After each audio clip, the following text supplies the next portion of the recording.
Petrov. Srđan! Hvala na nominaciji.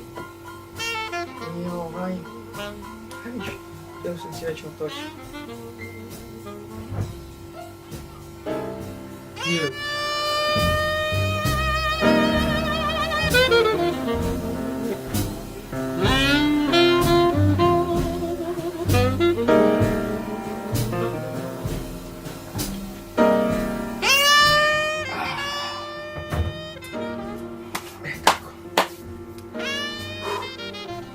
Tako.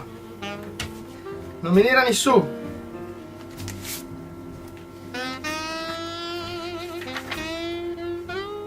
Mateja Premor, Dario Car i Igor Kajfić.